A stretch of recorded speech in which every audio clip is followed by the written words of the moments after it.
जोहार नमस्कार, आप देख रहे हैं झारखंड न्यूज़ 9 और हमारे बीच में सुप्रसिद्ध पत्रकार महोदय हैं जिनका नाम लेने के पहले ही हमारे कई दर्शक इनको रूबरू जानते हैं। और सबसे पहले हम इस चैनल में आपका स्वागत करते हैं, जोहार करते हैं। हमारे बीच में वाल्टर भेंगरा जी है जो कई वर्षों से पत्रकारिता जगत में कई इतिहास को रचे हैं। एक आदिवासी समुदाय से आते हैं और आइए इनसे रूबरू होते हैं। दादा, पत्रकारिता की जगत में आप कब कदम रखे हैं, कौन सा ईस्वी से स्टार्ट किए हैं? ऐसे तो शुरुआती दौर मेरा जब हाई स्कूल में चाईबासा में पढ़ रहा था, उसी समय से संजीवन साप्ताहिक दिल्ली के लिए मैं रिपोर्टिंग किया करता था जी। लेकिन पूर्णतः मैं जब 1972 में नई दिल्ली के एक निजी संस्थान से पत्रकारिता का 1 साल का प्रशिक्षण लिया जी। और इसके बाद 1972 के अक्टूबर महीने में पटना से प्रकाशित हो रहे कृषि संकल्प युवा मासिक पत्रिका में संपादक नियुक्त हुआ। तो कहना चाहिए कि पूर्ण रूप से मैं अक्टूबर 1972 से एक संपादक के रूप में शामिल हुआ और तब से लगातार मैं पत्रकारिता करता रहा हूँ। दादा, अभी तक कितने पुस्तक में आप कहानियाँ लिख पाए हैं? मेरे 5 कहानी संग्रह और 5 उपन्यास हिंदी में प्रकाशित हो चुके हैं जी। और इनमें भी कुछ कहानियाँ हैं जो विभिन्न विश्वविद्यालयों में पढ़ाई जाती हैं जी। मेरी सबसे पहली कहानी जब मैं 9वीं क्लास में पढ़ रहा था, उसमें मेरी एक बाल कहानी संजीवन साप्ताहिक नई दिल्ली से प्रकाशित हुई जी। 4 अगस्त 1963 में जी। तो दादा, बहुत सारे ऐसे कहानियाँ भी है जो विश्व पटल में भी आपकी कहानियों को उनको मान्यता मिली है। तो कौन कौन से कंट्री में आपकी स्टोरी को वहाँ के पाठ्यक्रम में शामिल किया गया है या वहाँ रिसर्च किया जा रहा है, उस विषय में हमारे दर्शकों को बताइएगा। मेरा जो तीसरा कहानी संग्रह है जंगल की ललकार जी। ये 12 कहानियों में से पहली कहानी है जी। जो विशेषकर छोटनागपुर के मुंडा समुदाय के जीवन संघर्ष पर आधारित कहानियाँ हैं जी।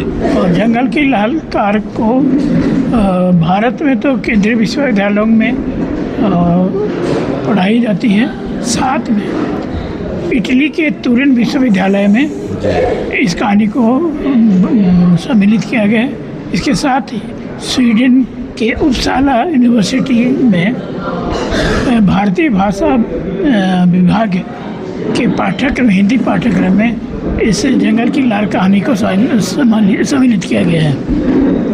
तो दादा, कहाँ से प्रेरणा मिली कि आप स्टोरी लिखे या साहित्य जगत में कैसे कदम रखा, उसका कुछ कहानी है तो हमारे दर्शकों को बताइए। जब स्कूल में पढ़ते थे तो बहुत सारी किताबें पढ़ा करते थे और जब कॉलेज आए जी तो मैं गणित में बहुत कमज़ोर था और जब मैं मैट्रिक लिख रहा था उस साल गणित को वैकल्पिक विषय बनाया गया। उसके पहले बिहार शिक्षा विभाग द्वारा अंग्रेजी को वैकल्पिक विषय रखा गया था, लेकिन मेरे साल जिस समय 66 में मैं मैट्रिक लिख रहा था 1966 में, तो उस साल गणित को वैकल्पिक विषय रखा गया जी। तो मैं मैट्रिक में बिना गणित के पास हुआ जी जी। और शायद उसके बिना मैं मैट्रिक भी पास नहीं होता जी। और जब मैं लेखन की बात सोच रहा था तो सबसे पहले मैं स्कूली जीवन में ही मेरा स्वर अच्छा था जी। तो मैं गायक बनना चाहता था जी। लेकिन जब गायन या म्यूजिक, भारतीय म्यूजिक के प्रशिक्षण की बात आ रही थी जी। तो उस समय धर्मतरी, अभी वर्तमान में छत्तीसगढ़ में आता है जी। उस समय मध्य प्रदेश में था। धर्मतरी में गर्मी में ग्रीष्मकालीन संगीत वर्कशॉप किया जाता था जी। तो वहाँ एक विषय के लिए 1 महीने का 500 रुपये मांगा जाता था जी। लिया जाता था। लेकिन जब देखा कि 1 महीने का ही पास हो, जबकि मैं स्कूल में छात्रावास में रहता तो 30 रुपये महीने फीस लिया जाता था हॉस्टल में, वो भी मेरे परिवार वाले नहीं दे पाते थे।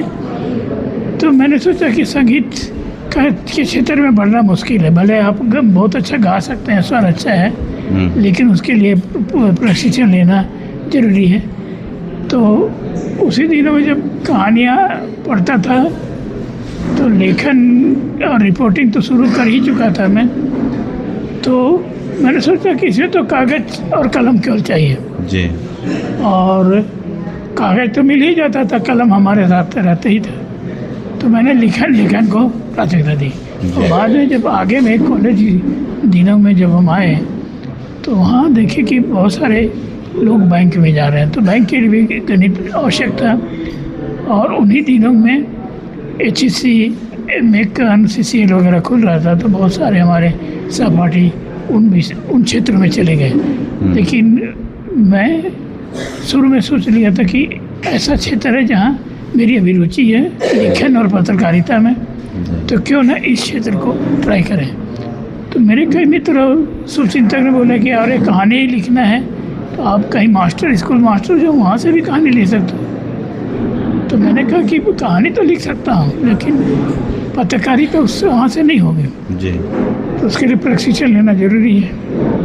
और मैं चाहता था कि एक चुनौतीपूर्ण कार्यक्षेत्र हो, और मैं चाहता था कि पत्रकारिता और लेखन के जरिए भी आप परिवार का भरण पोषण कर सकते हैं, एक सफल करियर बनाया जा सकता है अगर आप उसमें मन लगन दिल से लगन से करें तो सफल। तो मैं इसलिए दिखाना भी चाहता था कि यह भी कार्य क्षेत्र है जो हमारे आदिवासी क्षेत्र के युवाओं को उस क्षेत्र में आना चाहिए। तो मैं उसी में जी जान से लग गया। और मेरे लिए खुशी की बात है कि मैं उस क्षेत्र में सफल रहा।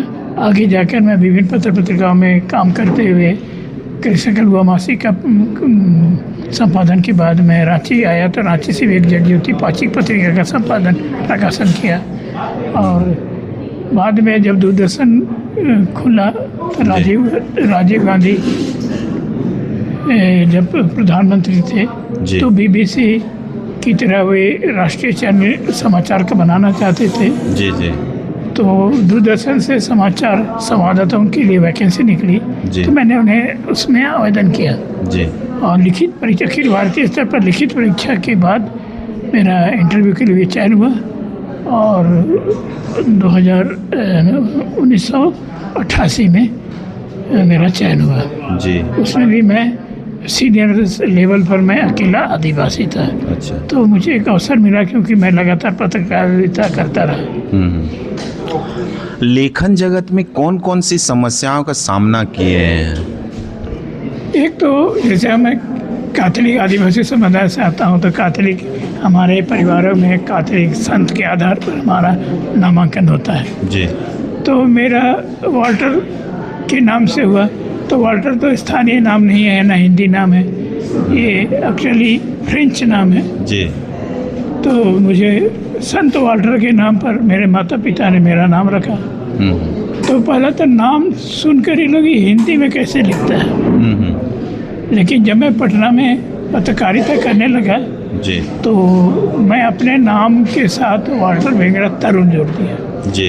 तो जितने भी पटना के 72, 70, 80 के दशक के लोग युवा साथी रहे हैं, सभी मुझे वाल्टर भेंगड़ा से कम तरुण भैया के नाम से ज़्यादा जानते हैं। अच्छा।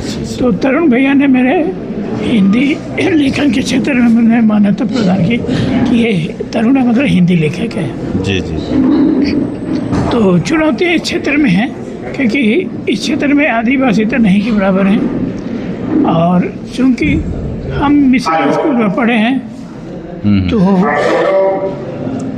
तो हमारी हिंदी शुरू से अच्छी रही है, और इसलिए मेरी हिंदी अच्छी रही है शुरू से ही लेखन के क्षेत्र में।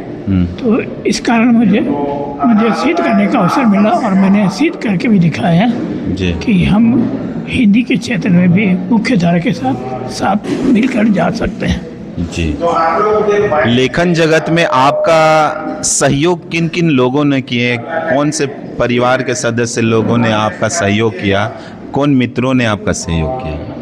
सहयोग तो एक तरफ से नहीं के बराबर मिला। सभी लोग मेरी उलाहना करते थे, जी जी लेकिन परिवार में मेरी पत्नी और मेरे बेटे बेटियां परिवार की ओर से पूरा सहयोग, कि नकारात्मक तो नहीं बोलते थे, लेकिन जी हाँ कोई दूसरा काम क्यों नहीं कर रहे, क्योंकि इसमें जी, शुरू जी। में आमदनी बहुत कम है नाम के लिए, इसलिए परिवार चलाना मुश्किल था। लेकिन जब तक दूरदर्शन में नहीं आया, जी। परिवार चलाने में काफ़ी दिक्कत हुई। जो लोग आपके लेखन को पहले ये नहीं करते थे, अप्रोच नहीं करते थे, तारीफ़ नहीं करते थे, बाद में जब आपका जो लेखन विदेशों में चलने लगा, वहाँ के लोग रिसर्च करने लगे, तो उनका बाद में रिएक्शन कैसा रहा? जब मेरी पुस्तक प्रकाशित हुई सत्य भारती प्रकाशन रांची से जी 1982 में, इसके बाद वो किताब लोग लेने लगे और जोधपुर यूनिवर्सिटी ने पहली बार मेरी कहानियों पर शोध किया। उसके बाद बनारस यूनिवर्सिटी से भी एक शोधार्थी थे शैलाकाश, उन्होंने उसको अपने शोध का विषय बनाया। इसके बाद से बहुत सारे अभी आज तक मेरे विभिन्न कहानी संग्रह और फिलोसफी पर शोध कार्य चल रहे हैं। जी TCI के माध्यम से अब मुंडारी में एक पिक्चर बनने वाली है और आपके कहानी को इसमें लिया जा रहा है, तो उस विषय में क्या बोलना चाहते हैं हमारे दर्शकों को? ट्राइबल्स इन ऑफ इंडिया की जब पहली बैठक हुई थी तो उनको कहानी की आवश्यकता थी, तो चूँकि मैं पहले से भी जुड़ा रहा हूँ मीडिया से, तो मैंने अपना कहानी संग्रह उनको लेने के लिए कहा। और मैं उस कहानी संग्रह में जो कहानी आपको पसंद है उसको आप ले सकते हैं। उन्होंने जंगल की ललकार, जो मेरी पहली आदिवासी कहानी मानी जाती है, उसको उन्होंने उसका चयन किया, तो मेरे लिए खुशी की बात है। तो हमारे दर्शकों को बता दूं, जो हमारे बीच में वाल्टर भेंगरा तरुण सर है, इनकी एक कहानी को अभी पिक्चर के रूप में लिया जा रहा है। TCI के माध्यम से एक पिक्चर बनाया जाएगा मुंडारी में, और ये बहुत गर्व की बात है कि इनकी कहानियों को देश विदेशों में भी पाठ्यक्रम में लिया गया है, उसमें रिसर्च चल रहा है। और ये एक आदिवासी समुदाय से बिलोंग करने वाले पहले ऐसे लेखक है, पत्रकार है, जिनका सराहना पूरे विश्व पटल में इनका किया जाता है। झारखंड न्यूज़ 9 में बने रहने के लिए आप सबों को पुनः धन्यवाद और सर को जोहार।